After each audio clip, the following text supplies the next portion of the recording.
Well, it's Tuesday, and you all know what that means. Well, for today, we're going to be doing, of course, two reviews from this one. As you know, we have already begun, and of course, continue on forward with more of New Japan Pro Wrestling's World Tag League. So we are now in day 4, and we're going to focus only on B Block matches only.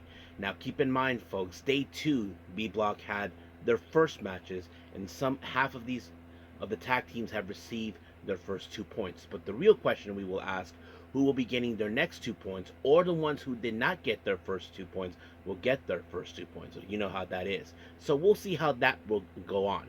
And then, as you know, we are now in week 2 of NXT's Gold Rush, seeing, of course, talent from both AAA, Evolve, and, of course, TNA, which is going to be a lot of fun. So there'll be some special and title matches as well.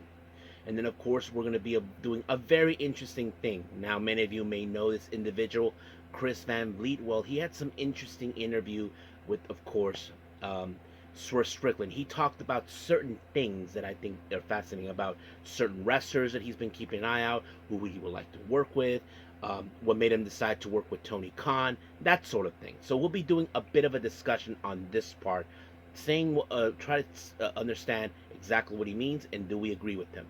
And then, as always, we'll wrap up our episode, as usual, with some news updates to give you guys updates on what's been happening in the world of pro wrestling, such as what events the promotions are thrown out, who's booked, what matches are set, including developments happening in the world of pro wrestling as we speak. So, let's get ready for another episode of the Deleted Wrestle Zone.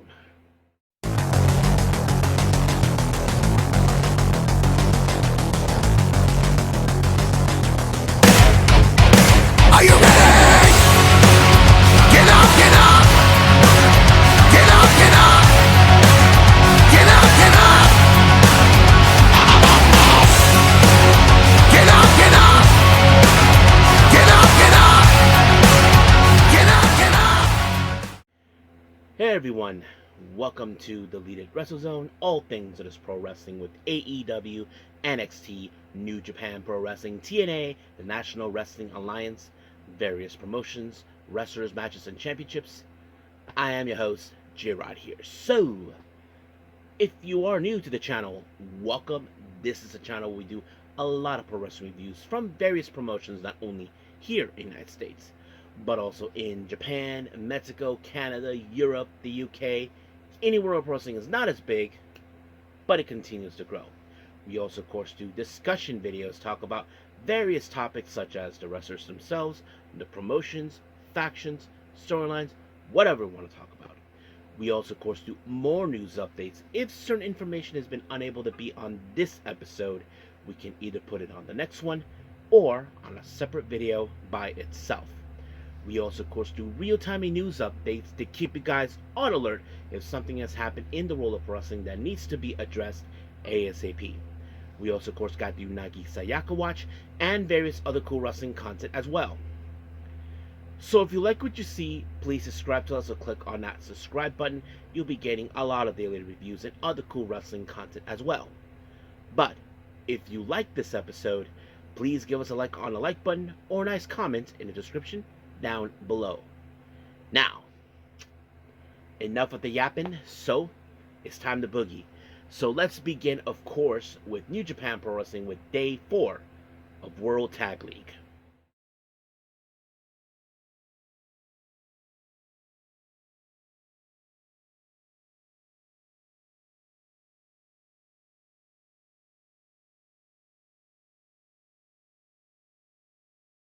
Okay, we're now starting with New Japan Pro Wrestling in Day 4 of World Tag League. Now remember, folks, we are only going to focus on B block matches only.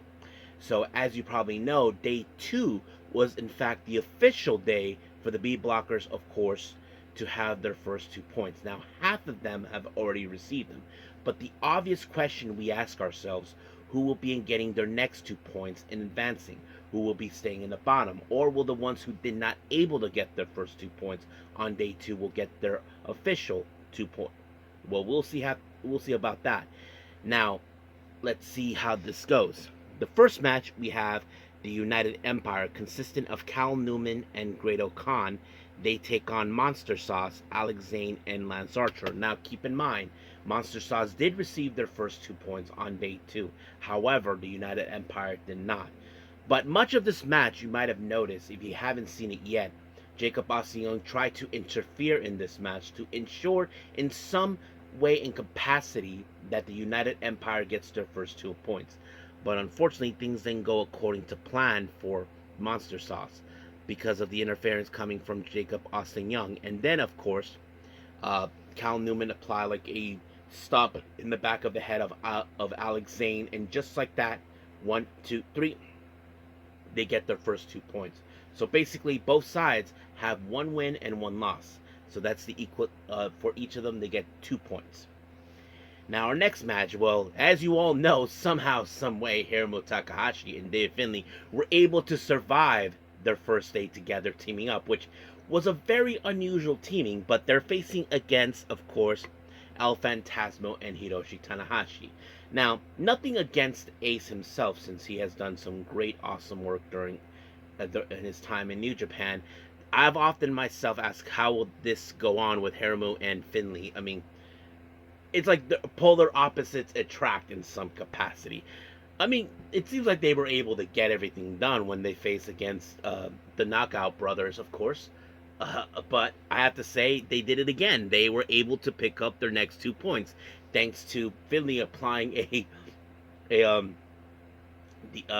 inside cradle on LP, and just like that, 1, 2, 3, it's over. I thought it was insane.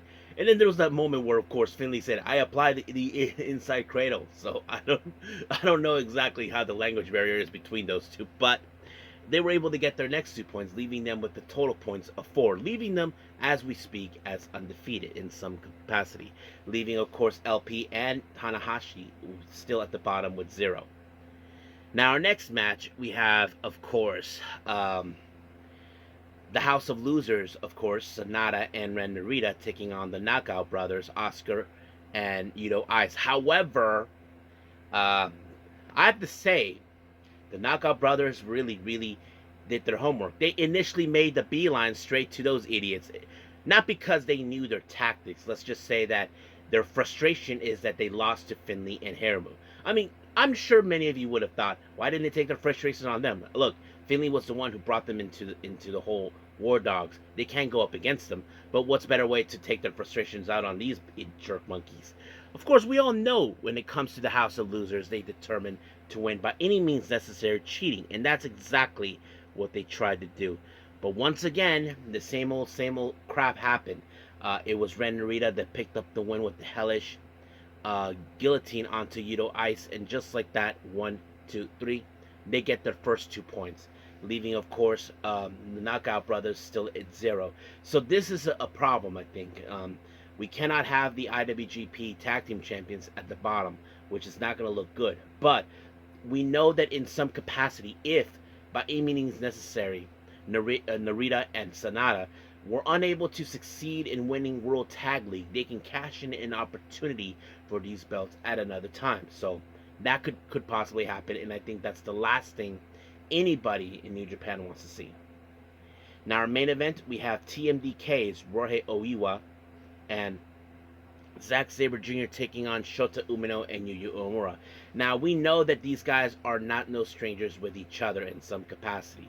I mean, we know that both Uemura and Umino had challenged Zack Sabre Jr. countless times, but one, of course, is the memorable one when they challenged for the IWGP World Heavyweight title and failed. But this case is a different scenario. You would have assumed that somehow since you all know these two teams already did receive their first 2 points on day 2. However, in this match, it was Zack Sabre Jr. that walked away with the win when he applied, of course, a jackknife onto Umino, and just like that, 1, 2, 3 is over. So, by definition, TMTK has 4 points, leaving them undefeated, while leaving, of course, Umino and Uemura with just 2. But we will see what happens on day 6, I hope. But stay tuned for more. But as of right now, we'll leave things as it is with New Japan and move on with our next and final review, which, of course, is NXT Gold Rush.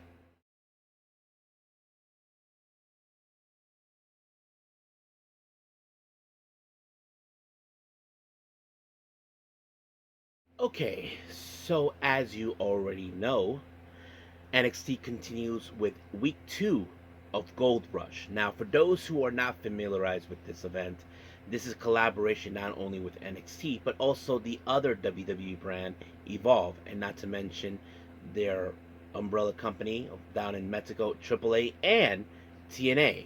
So we have many title matches, special matches as well. However, John Cena even made the pick for the upcoming Iron Survivor match that would take place in Deadline. And I'll explain a little bit about that for all of you. Now, our first match is for the Evolve Championship. Sean Legacy, who is basically is determined to become like the top guy in Evolve, faces against Jackson Drake for this title. Now, of course, this is not the first time Sean Legacy has tried to aim for this belt, but however, he was not even close to it. We know he's determined to reach to the top and build a legacy. But of course, he has to be more careful, knowing that Tweedledee and Tweedledum, I'm referring to Brad Baylor and Ricky Smokes, would try to interfere to ensure this belt remains at the Vanity Project. And of course, it nearly did until Jackson Drake applied that infamous knee strike onto him. And just like that, 1, 2, 3, Jackson Drake retained the belt. And of course, a disappointing loss for Sean Legacy. Now, So Ruka, as you know, has been dealing with the whole thing, not able to regain the North American title until, of course, that dumbass, of course, Ethan Page show up, tried to get into her head, all of that, until Miles Bourne decided to take matters in own hands, having to back off. But I wouldn't be surprised if Miles Bourne decides to, of course, challenge him for the North American Championship. So that's something we could see definitely. Now, our next match is for the WWE Women's Speed Championship that's been vacant. We have, of course, Fallon Henley versus Zarya. Now, of course, Fallon Henley has aimed for this belt now, and both of them end up in the final, so who's going to walk out? Now, the one thing that's interesting, Zarya did not have Sol Ruka by her side in this one. Apparently, she wanted to go at it alone, thinking that she did not want things to go badly. But unfortunately, because things didn't go well, not to mention Fatal Influence continued to interfere. But this match ended after 5 minutes in a time limit draw. But thank God for General Manager Ava decided to do a sudden death, meaning that this match will now consist under a pinfall. So that's how it goes. And of course, I have to say it was pretty good. But once again, Fatal Influence decided to interfere. And of course, Fallon Henley applied the Shining Wizard. And just like that, Fatal Influence has 2 belts in their possession, and they're hoping that the third will be the Evolve Women's Championship, and we'll get to that in a bit. Now, many of you remember, of course, in Deadline there is an infamous match called Iron Survivor. Now, however, this is one of those matches where you try to build enough wins in order to win a match for a shot of the NXT Championship. John Cena decided to make the pick for that, but he started with the men's. So here are the ones he picked. He picked the young OG, Javon Evans, Leon Slater from TNA, Joe Hendry, Dion Lennox from Dark State. However, there's a tie that he mentioned to take the spot, and he figured, what better way for that opportunity to happen? Miles Bourne and Trick Williams. As you know, they are part of the main event. So whoever walks out of this match will get the final spot at Deadline for the Iron Survivor Challenge. So that's going to be an interesting match to go to. Now, our next match is for the TNA Knockouts World Title. Kelani Jordan defends her belt in a 3-way. So basically, she had Li Ying Lee and former TNA Knockouts World Champion Jordan Grace. So, of course, it's no familiarize. Keep in mind, this is a moment where, of course, Jordan Grace, as you all know, used to be a champion, and she feels that Kelani Jordan has defiled it. Even Ling Ying Ling feels the same way too, and now she wants to regain it. But of course, you wouldn't. When it comes to 3-ways, it becomes very chaotic. Like, you don't know how this is going to be the outcome. But Jordan Grace had this match won until Ying Ling Lee applied a spinning heel kick right on the ground, and just like that took out Jordan Grace, and then she took the advantage by pinning Kelani Jordan, and just like that, 1, 2, 3, brand new TNA Knockouts World Champion.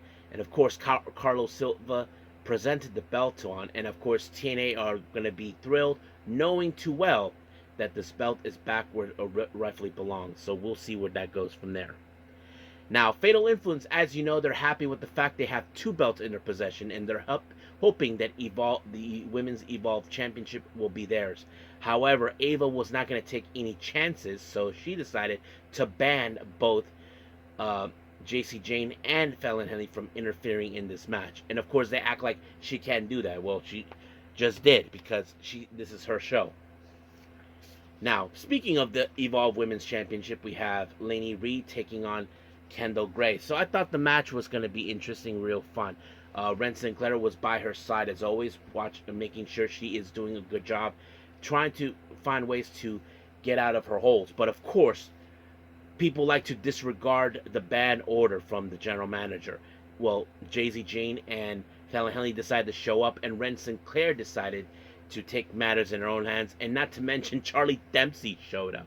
And just like that, everything went up to hell, and then the referee made the choice to eject everyone outside. Now, of course, you would have thought that Lainey Reed would have had the opportunity to take the advantage, but no. Kendall Gray was able to overturn it, and of course, Kendall Gray applied the shades of gray onto her, and just like that, 1, 2, 3, she retained the belt. And I'm sure they're happy, but I don't know how Fatal Influence are going to be. Now, Dark State, as you know, they felt very happy and joy to hear from what John Cena said, because as you know, one of their own, Dion Lennox, will be involved in the Iron Survival for Challenge, and they appreciate that. So they feel like finally someone is seeing something right, and now they are focusing to see who's going to walk out between Trick Williams and Miles Bourne. Now, speaking of John Cena, as you know, he already picked the men's for the Iron Survival Challenge at Deadline. So the real question is, who did he pick for the women's? Well, here's who he picked. He picked Sol Ruca, Lola Vice, Kelani Jordan, Jordan Grace, and Kendall Gray. And I have to say, it's pretty interesting. I think this is Kendall Gray's and Kelani Jordan's second time being involved, and that's going to be interesting. So we'll see how that rolls up. Now, our main event is Miles Bourne versus Trick Williams. Now remember, this whole thing happened when, of course, Trick Williams, who lost his temper when he was dealing with Ricky Saints, attacked Miles Bourne with the chair. Even though Miles Bourne had nothing to do with Trick Williams' antics, but he did not appreciate the fact that he comes out with the chair and attacks him for no apparent reason. So Miles Bourne decided to return a favor. So that kind of sets it up right there. So they've been going back and forth. But now the stakes are a bit more higher on this one, because one of them is going to enter in the final spot of the Iron Survival Challenge, and that's something I'm sure everybody wants to be in. These two men would like to be involved. Now, Trick Williams, you would have assumed that he would have picked up the win, but no. Miles Bourne took many times to apply Born Again onto him to take him out. And when the final try happened, well, just like that, 1, 2, 3, it was done. He get the final spot, and just like that, he's in it. However, of course, when it comes to Dark State, you know that they would do whatever it takes to make a statement. Well, luckily, Miles Bourne had some backup, because apparently the other members involved in the Iron Survival Challenge were not going to let this happen. Joe Hendry, Leon Slater, and of course, Javon Evans. So they were not going to take this kindly, even though they were watching this, but I'm sure they were like, oh, hell no, we're not going to let this happen. So apparently they took matters in their own hands and defended Miles Bourne, knowing too well the Dark State would try to do whatever it takes to get the advantage to win this whole thing. But we'll see what happens. So yes. But the one thing I did not like about Gold Rush, I want to put this in note, we didn't see much of any of the AAA challengers involved. But I would love to see more of them if they ever do this. But as of right now, we're done with our reviews. Let's move on to a very bit of a discussion part of our episode. Is, of course, Swerve Strickland's interview with Chris Van Vliet. So let's get to it.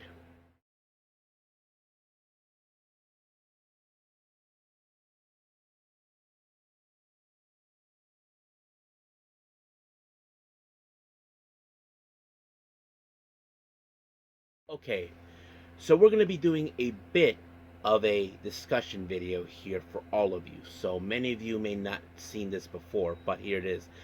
Recently, of course, Swerve Strickland talked with Chris Van Vliet. Many of you who may not know this, he's a wrestling fan, and I think he was a former backyard wrestler. So he's been doing interviews with pro wrestlers for many years. He has done interviews with wrestlers in AEW, TNA, and possibly the Independents. But recently he had an interview with, of course, with Swerve Strickland, and there were certain things I did like, and I feel like we need to talk about it. Now, the first one we're going to be discussing. Many of you may remember there was a bit of a controversy with, of course, a match that Swerve was involved with Hangman Page.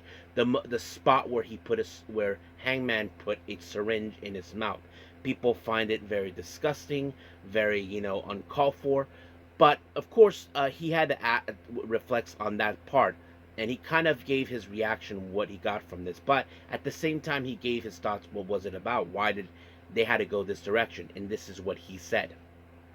It was something that I don't think it has been seen on American soil television wise in a major promotion like that in a while, because it's something that's like, why would you do that? Why would anybody do that? Good, that's why I'm doing it. People said, that's dumb, why would you do that? Well, you're talking about it in a moment, and I wouldn't do that with anyone else. We have already took it so far. He'll probably burn out my house, and where else further go to the someone that you hate. And that's just like, he hates me that much to just do something like that. So yeah, I mean, look, some people can say it has never been done before. I get that part too. I mean, people were bitterly surprised when Hangman burned his house down, that sort of thing. Yeah, I get it. And he's like, people don't want to talk about it, but he's saying, you're talking about it now, bro. But I get it. People just didn't like it, and I understand that. But I understand that things have not been done before on television before, so I get that part. Now, he even talked about the difference comparing with AEW and his WWE run. Now, some people say that his WWE run was not doing so well for that. But this is what he said. I explained it to somebody. It's like, you have talent, the quarterback draft a number one pick. It's not like an organization that allows him to be a franchise quarterback. He's not going to play like a franchise quarterback. So the quarterback and your talent on the team is only good for as your organization allows you to be. If they don't allow you to be as great as you possibly could be, then you're not. That's how I feel like in NXT. Like, the organization wasn't surrounding me to position me as a franchise player, because they didn't believe it. And they certain things, like, I don't know if I can give them the belief anyway at the time. I gave them a talent. That's why they had me there, and they had talent people there too. But the belief is different. Yeah, I get that whole draft pick scenario. I mean, look, some people even question certain things. Like, there are certain wrestlers, I get that. Why are you putting them in the NXT brand? They don't need to be there. They know what they need to do. And some people just felt like they need to, of course, acclimate them into the WWE atmosphere. And Swerve felt like that was it. I mean, he is talented, no doubt about that. But I get that reference, and I think many of you would understand that too. Now, he even talked about names of two guys that he would like to work in singles match with, and he mentioned two names, and those names is Kyle O'Reilly and Buddy Matthews. I was a bit of surprise when he mentioned that, and it's like, I mean, yeah, I would like to see those two. I mean, right now, Kyle O'Reilly, we had seen him. Now he had a great storytelling with John Moxley, where he tried to make him tap out, and I would like to see how things would go. And this is what he had to say about both individuals. I've been asking for Kyle O'Reilly for so long. We interacted in the battle royales, the 2-ring battle royales and stuff, but that was it. And Buddy Matthews, rest up. Hope he comes back soon, man, because he's a beast. I get it. I mean, if he sees that maybe he could work with these two guys and do something great storytelling, great performance, not to bring you magic, I would see that. I'm sure many of you would like to see that too, and hopefully if it does happen, I'm definitely get behind it. And of course, I'm hoping that Buddy Matthews does come back and we can get to see it. Now, Strickland even mentioned about how his WWE run was too given, especially the Hit Row faction thing. And this is what he said. I felt like Triple H wanted to be the LeBron in the Miami Heat, scoring, not passing the ball. That's what I don't think we did as well. I think I should have gotten the ball and been the LeBron with the team. Like, he lost it in the finals with the Mavericks, and I feel like I should have been like, no, give me the ball. I felt like just once those moments, I didn't take the initiative enough, strongly enough, and have been the franchise guy. So yeah, I get it. Some people didn't see him as that guy, like you were the guy who had the ball but didn't pass it or whatever. And I get that. Some people have their strong opinions on that. I mean, some people say that WWE dropped the ball when it came with him, and I get that. Now, he even talked about, of course, explaining why he re-signed with AEW, when he recalls Paul White telling him about John Cena that would ask Vince McMahon exactly what he wanted directly John Cena to do on television. So he kind of got some, how do I say, talks about the difference. But this is what he said regarding that. Everything why he resigned, me and Tony Khan were like a bonding as well. I didn't get that trust yet from him.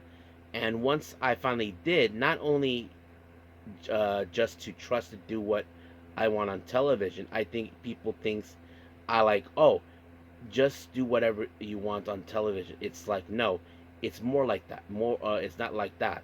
It's trust to be like, I need something done on TV that will work. You're the guy to do it, and that's a different trust. I got the information from Paul White. Big Show. We were sitting in a catering one day, and also one time on one of those times, I was just coming off tagging Keith Lee, so I was like in the middle of a singles void, which happens to everyone. It doesn't happen just AEW. It happens everywhere. When tag team has been tagging, then you split off into, all right, what are these two guys do? Who's going where? So he was like, just, one thing that I always respect about John Cena is that he talked to the man. I was like, he brought Vince that he wanted. He always wanted to make sure Vince got what he wanted. So he's the only guy I've seen. I sat in the gorilla and watched him, and where before he got out there, he would say, Vince, what do you want? What are you looking for? And when he would get out there, and they gave me the exact what was looking for. For example, exactly what he wanted, and he came back. Vince is like, that's what I'm looking for. Hold on. Sorry, my phone. So I was like, you know what? Let me flip my mindset for like always thinking. I know that there's the best thing. Sorry, no, let me go back. So Vince was like, that's my guy. Get exactly what I'm looking for. Whatever he agreed with or not, whether you like it or not, he's going to come back and give this guy whatever he wants. And that's why John Cena is where John Cena is. And I was like, you know what? Let me flip my mindset for like always thinking. I know that what was best thing is, let me just find out what does he want. Tony, what are you looking for out of this? And it was just a good match. Cool, simple, and you got it. Hey Tony, what do you need me to do in this promo? I need to do I need these things. You got it. No bickering back and forth. No, I don't think we should go this way. I was just like, no. What do you need? How do you see it happening? How much time do you want? You got it. And and that's where I started building trust with Tony. That's where things got opening up more and more and more. So it makes sense about, because here's the thing, John Cena was the guy for Vince McMahon. If he did something to give Vince McMahon back, like, how do you want this? What do you want to go with this? And if Swerve went to Tony Khan in the same manner what John Cena did, he decided, Tony, what do you want me to do? How do you want to go with this? What do you think about this? Do you agree with it? So I think that's a good thing, that he thought exactly what he needed to do, like how to build trust with Tony Khan. And I think that's the best thing you need. You want to build up trust. If that's the thing about him, if he felt like he wanted Tony Khan to trust him, then you have to build up that trusting bond right there. And I think that's why he resigned, because Tony trusts him what he was going to do. And I think that's one thing we need to understand. People can say that Swerve only got it easy. No, because that wasn't it. People can say, oh, they gave him the championship of that. No, he wanted to give Tony Khan exactly what he wanted. How do you want this to go? Where do you want me to go here and this? And that's exactly what he wanted to do. And it makes a lot perfect sense about that.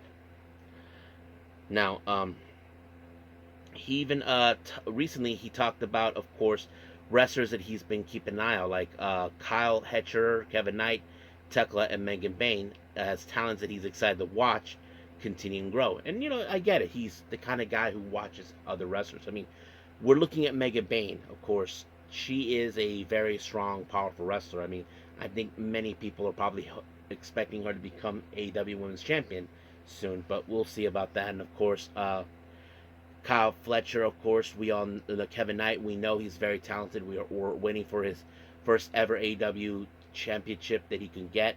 Tekla, well, we know where she's going. I mean, she has this unique character, I'm sure, that many people can get behind. He even asked about, if he was, what made him believe that he'll be the first ever black AEW world champion. And this is what he said about that. I wasn't sure, but that was something I was just putting in the universe, because I felt the momentum that I was gaining at the time. I was like, it just had some point soon. It has to be. I was never sure.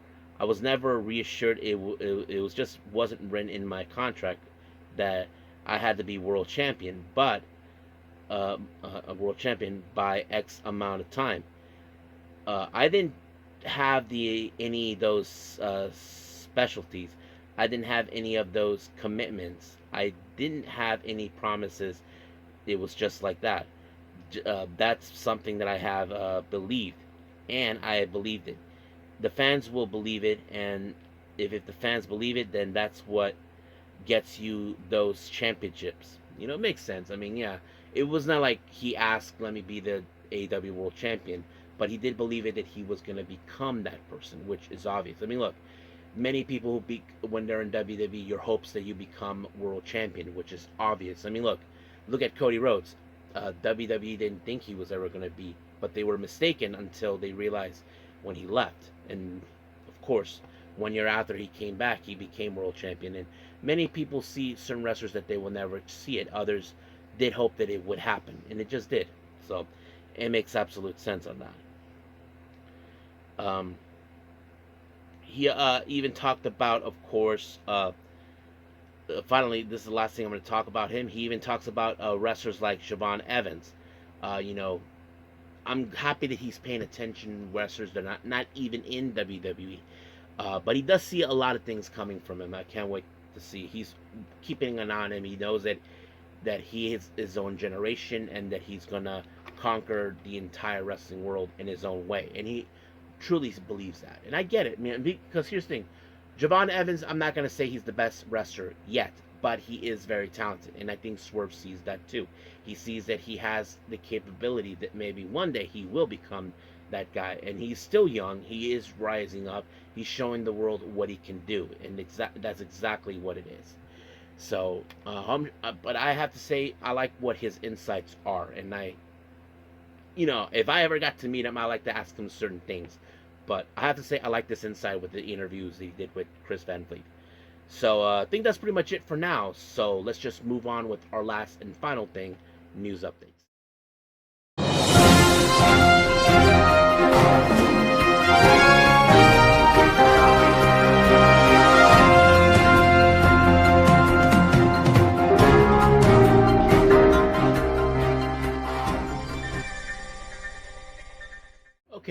So welcome to our news updates. So basically we're starting with our upcoming events. Now majority of it we coming in with GCW. As you probably know, on December 6th in LA they'll have the highest in the room. Now remember, there was a match recently mentioning who will face Effie for the GCW world title. Well, apparently Acticus Coger has been announced to be involved, so he will be challenging for this championship. And then, of course, we have the Nick Gage Invitational 10 that will happen on the 13th of December in Orlando. And 5 names have already been mentioned. However, a 6th has been mentioned now to be involved. The Bev, many of you may know him as Bobby Beverly. And then, of course, 2 new shows have been announced for 2026. The Code of the Street, that it will happen in Dallas, Texas on the 17th of January. And then, of course, Crime Wave, that will happen in Wichita, Kansas on January 18th. So that's pretty much it for that. Jersey Championship Wrestling has announced for the Round Ball Rock that'll take place on the 14th of December. Lena Cross will take on Gabby Forza. So, and then we have the House of Glory, the Winter Warfare that would happen on the 19th of December. They announced that Lance Anoa'i, many of you know him, he is the real life brother of Jacob Fatu, will be making his presence known. So yes, many of you know that he's no longer with WWE, but now he's back in the independents. And then finally, as you know, by the time this video is out, you probably already know who's involved in the upcoming Continental Classic in AEW, and names have been mentioned so far. Let me pull that up right there for you guys. Now remember, there's 2 leagues in this one. There's the gold and the blue. Representing the gold league, we have Darby Allin, Pac, Kevin Knight, Speedball Mike Bailey, Kyle Fletcher, and Kazuchika Okada. The blue league, Konosuke Takeshita, John Moxley, Claudio Castagnoli, Orange Cassidy, Roderick Strong, and Mascara Dorada. So whoever wins will probably get a championship opportunity. So stay tuned for that. Now, moving on to our developments here. Many of you may remember Bear Bronson, part of Bear Country or whatever. But anyway, recently, as you know, he was part of AEW, but he was let go from the promotion not too long ago. He's been killing it. Excuse me. Excuse me. As you know, Bear Bronson has been killing it recently in the independents. But however, recently Fightful Selects has reported that he's been in talks with TNA. Now, it's still unclear whether if he will be signed or not, but personally for me, I wouldn't mind him being signed with TNA. I mean, I know things have not been the same with him when his tag team partner, Boulder, as you all know, Boulder was arrested recently to a domestic violence thing. So it makes perfect sense. So we'll see how that rolls up. Eric Biscoff, as you know, recently, many of you may remember, he did seems like things were going well between him and AEW, but he said something, I don't know if it's true or not, because some people have certain comments they mentioned about this. He said, Tony Khan being disrespectful to Ted Turner made me lose respect for him. Now, I don't know if that's the case or not, but some people commented that Eric Biscoff is just bitter that AEW is succeeding more than what WCW did back in the day. And, if that's the case, it would make sense, because we know recently Eric Biscoff says that he believes that TNA will be number 2 in the number 2, beating out AEW. And I mean, that is what we have been hearing about. I mean, if that's the case, if he's bitter because AEW is doing far more successful, I would understand that. But he should not have gone out and try to say, oh, that you think he's disrespecting Ted Turner. We don't know if that was the case. What makes you think that's what he is? But yeah. Now, many of you may know this. Recently, Jericho says that TNA is doing way more better than it did. But however, someone opposite of him told him that he said that he likes AEW much better than TNA.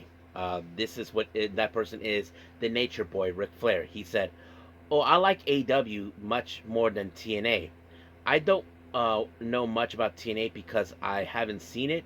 AEW has some really great performers. Now, we know he's worked in TNA before, but I don't know. He never specified what makes it more better than TNA. I mean, I know some people would have their different opinions on that. I mean, what do you guys think? What makes AEW better than TNA from what Ric Flair's perspective? So leave a comment down below on that. Many of you guys know this guy. His name is Chris Nowinski. Many of you may remember him. He was a former pro wrestler, football player, and all this. This guy, of course, many of you may know this. He was the one who had the theory about the brain scans of Chris Benoit after he did his murder-suicide commitment with that, committed him to kill his own son and his wife.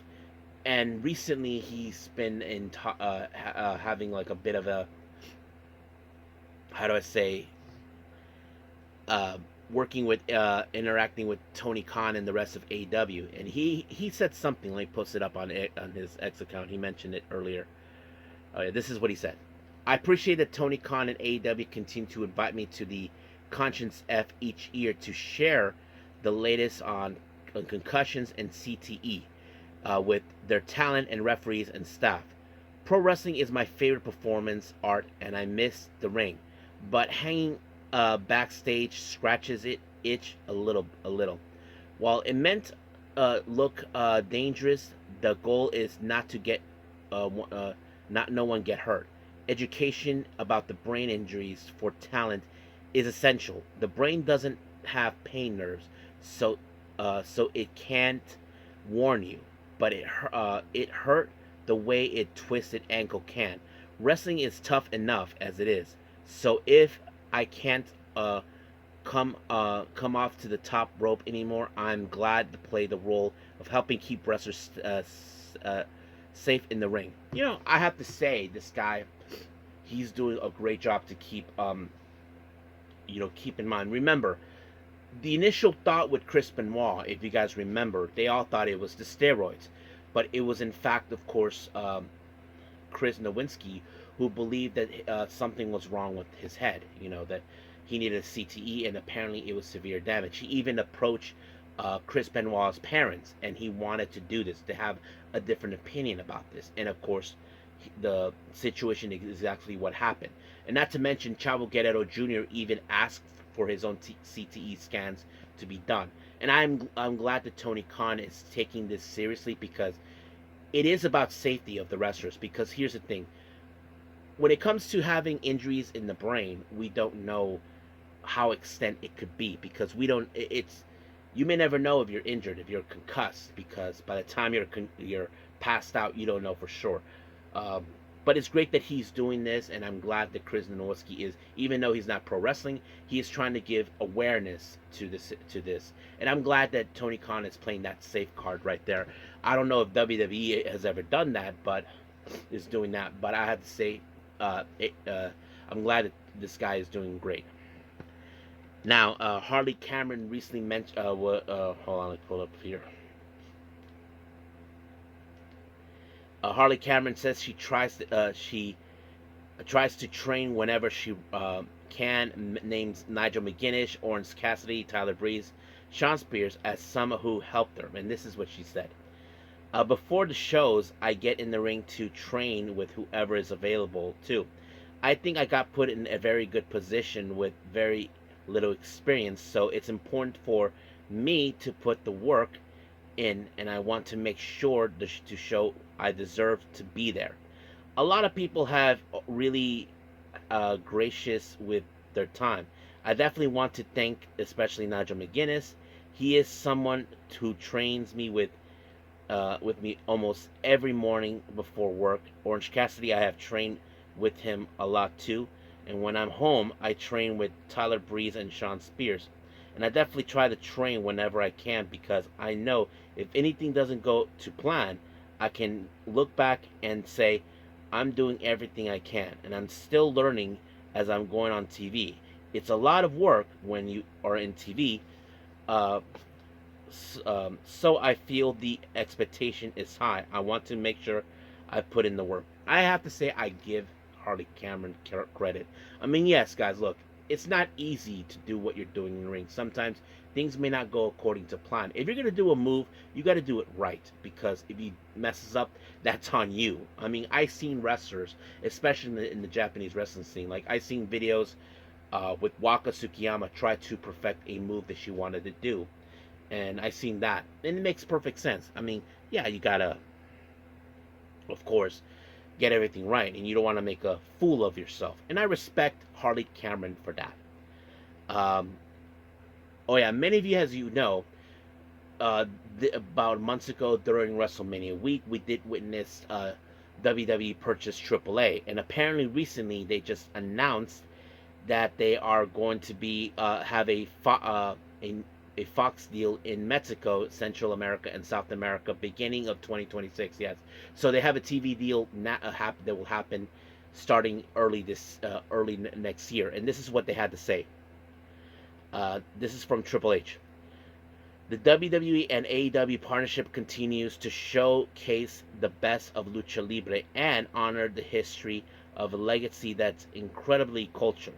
And what started in 2026, all our stars, our fans, and our industry will get the incredible opportunity to partner with Fox across Mexico, Central, and South America. Incredibly proud of this team.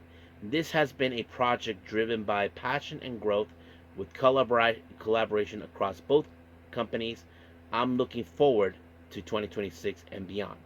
So yeah, so basically they're going to be have their own TV show down in those general areas. And I see that could happen. I know there's still some people that are not okay with WWE and AAA, and it's understandable, but we'll see how things will go from there.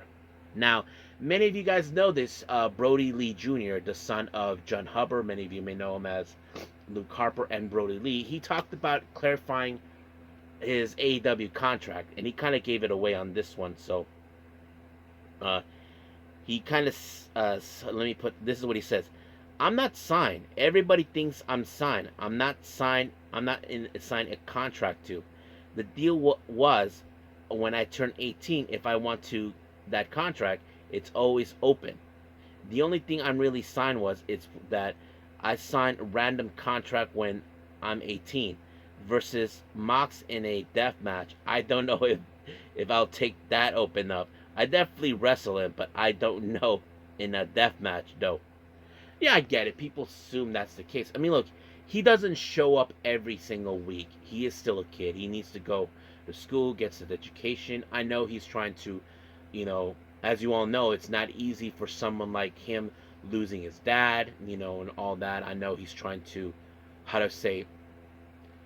to accept the fact he will grow up without a father. And it's not easy for a child of his age, and I'm sure many people are helping him, to say, look, your dad would be proud. I'm sure he will be looking down on you, being happy to see his son grow up. And I'm sure he's doing everything he can, because here's the thing, guys. He needs to stay as a kid, and it's understandable. But he's always welcome to go to AEW, and of course, we all know that his Brodie Jr.'s mom was very happy with the tribute show that AEW did for John Hubbard, the way it should be, because it's all about him. Like, he was not just a wrestler, he was an amazing individual, and an amazing father, a husband, and a team player. That's one thing that matters, So I have to say, Brodie Jr., who knows where he'll go. I mean, will he go to AEW, WWE, or whatever he's going to do? But he is allowed to make appearances. I'm sure he and Tony Khan are in good contact. So I think that's pretty much it. So let's call it a day. Well, I hope everybody enjoys this episode. Coming up, we have AEW Dynamite. Now, we come off in the aftermath, of course, of Full Gear. We don't know what's going to happen now with, of course, our brand new AEW World Champion. But we do know we have the Continental Classic beginning soon. So stay tuned for that.